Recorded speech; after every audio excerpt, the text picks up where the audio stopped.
What is it that gives your life a sense of meaning and purpose? Because once you find that, it puts you in your power place. See, if you know what your life work is, I encourage you to start working on it. If you can't do it all at one time, do just a little bit of it. And if you don't know what it is that you showed up to do, if you don't know why you're here, I encourage you to find out what your purpose is here. What is the meaning of your life? What will be different? Have you ever asked yourself that question? I've done that. I remember coming from a friend of mine's funeral, and I was reflecting on how much time I had left. And I went for a walk in a park thinking about this guy whose life was so promising. And I mean, he wasn't an old guy. He was quite young, in fact. And I thought about all of the things that he said he was going to do, and he never got a chance to do those things. And I started thinking about my own life and how much time I had left to do the things that I would like to do. And at that time, I wasn't sure what my life purpose was, what my life's work was. I wasn't sure about it at that time. And I thought about it quite a lot. I had some idea, but I wasn't convinced. And I don't think I felt worthy. I didn't believe that it could be me to do this kind of work that I'm doing right now. And I say to you that if you begin to take a conscious effort to find out what it is that you're supposed to do, I say that it can literally save your life. I said that it can literally save your life. 85% of the American public, according to recent studies, are going to jobs that they hate, working on jobs that do not challenge them. They get sick thinking about going. Because, see, when you go to a job and you already know how far you can go, you can already see that proverbial glass ceiling. See, when you're going someplace and you already know how much you're going to make, you already know how far you can go, you're in a dead-end position. It erodes your self-esteem. It lowers your sense of yourself. It creates an inner turmoil.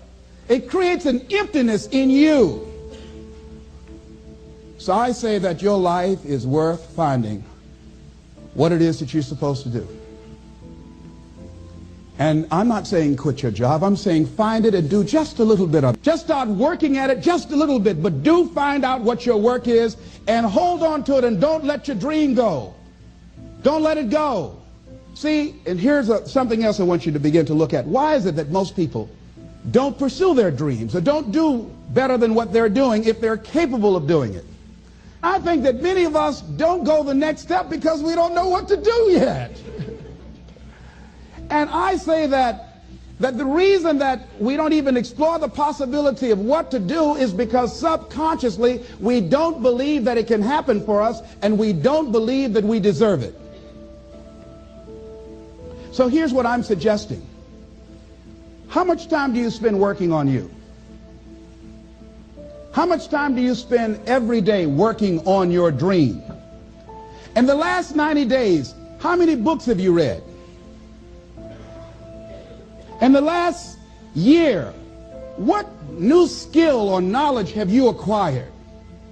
What kind of investment have you made in you?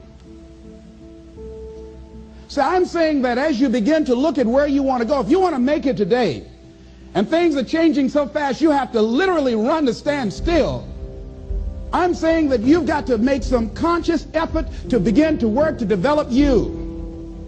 Here's something else. Most people are not living their dreams because of fear, ladies and gentlemen. Fear, limited vision, and lack of self-esteem is what keep most people doing things they don't want to do. The same reason that people stay in relationships where they're abused or they're unhappy or it's unfulfilling, they can't see themselves beyond that relationship. They can't see themselves enjoying life without that person. They think that this is all that they can do. The same reason that people get stuck at a certain level in life, they can't see things being better for them. And they think that this is it and this is all they deserve. This is all they've ever seen. It's been passed on to them. And they think that this is it for them.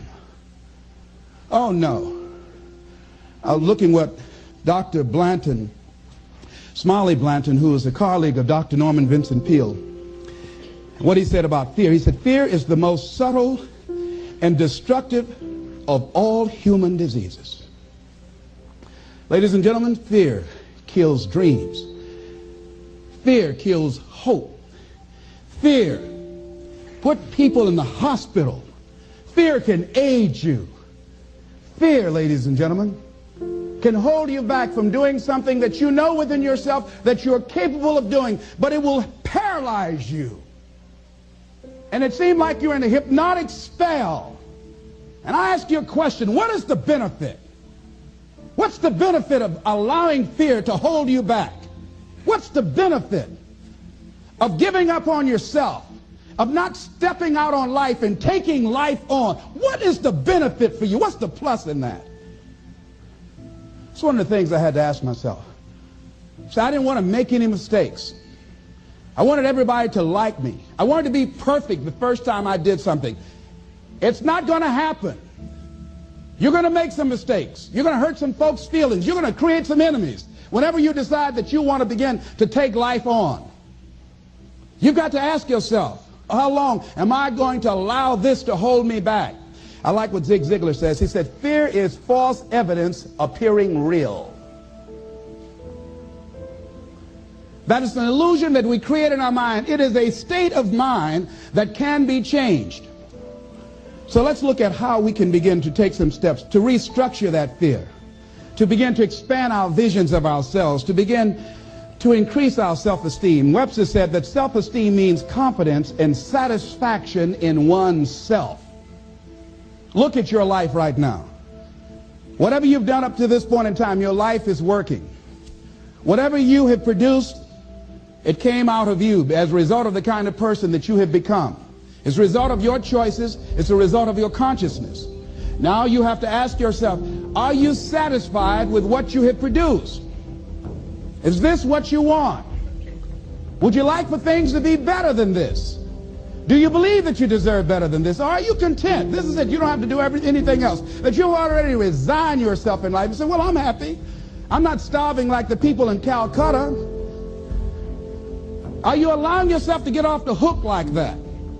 Or do you believe somewhere in the back of your mind or in your heart that there's some other great work for you to do?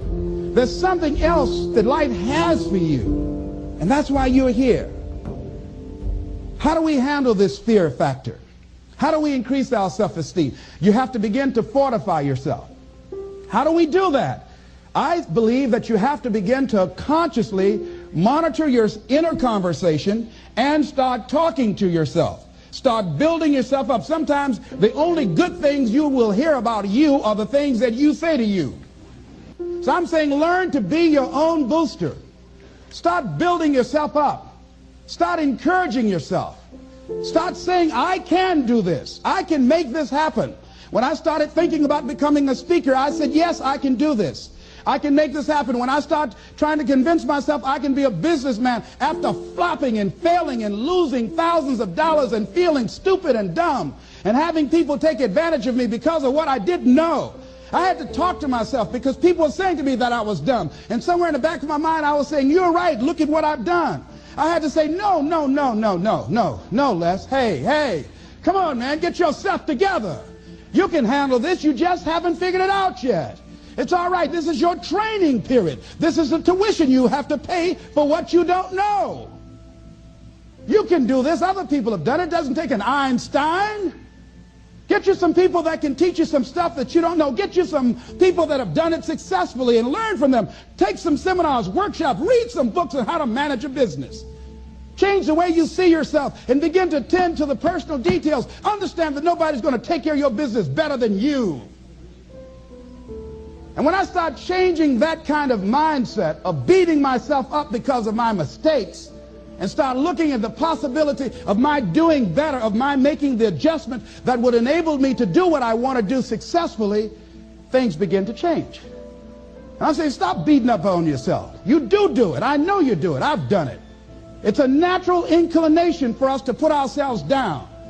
See, we are born negative, I think, in a negative consciousness because we live in a negative world. Here's some other things, ladies and gentlemen. Begin to guard your mind against negative programming, like turn off the television.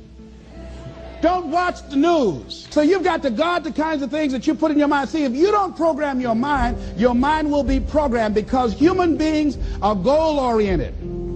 That's why we die of broken hearts early. That's why we're running through life to early graves. We're going through life, ladies and gentlemen, and I think that Henry David Thoreau said that most men live in quiet desperation. Most of us go through life running scared. So we created this in our minds, false evidence appearing real. We made it real in our minds. That's why Churchill said there's nothing to fear but fear itself. That's the destructive monster. So turn off things that can contribute to your fear. Turn a deaf ear to people that all they can do is talk about how negative things are, because they have bought into the consciousness of the world. Start attending workshops, seminars, listening to tapes on a daily basis to begin to recondition your mind, to retrain your thinking. Faith comes by what? Hearing and hearing and hearing. Listen to things that can empower you, that can enable you to create a new reality for yourself, in a new life for yourself.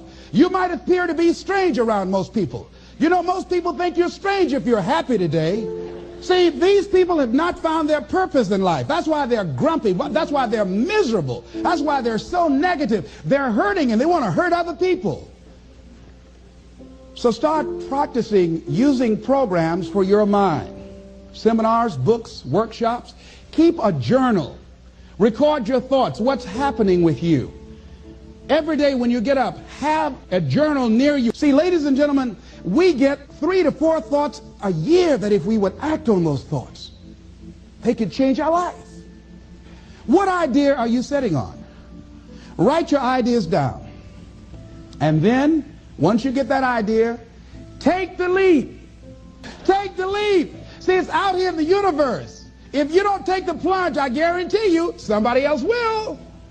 Take the plunge. Go into action. And ladies and gentlemen, you will be surprised how things will come together. You'll be surprised. Now, you're going to have some difficult challenges. I can tell you that now. Be aware of that. Things are not going to work out exactly right. For a time they will, sometimes. And that's when life is just playing a game with you. I want you to feel good and relax. But ladies and gentlemen, go into action with your dream.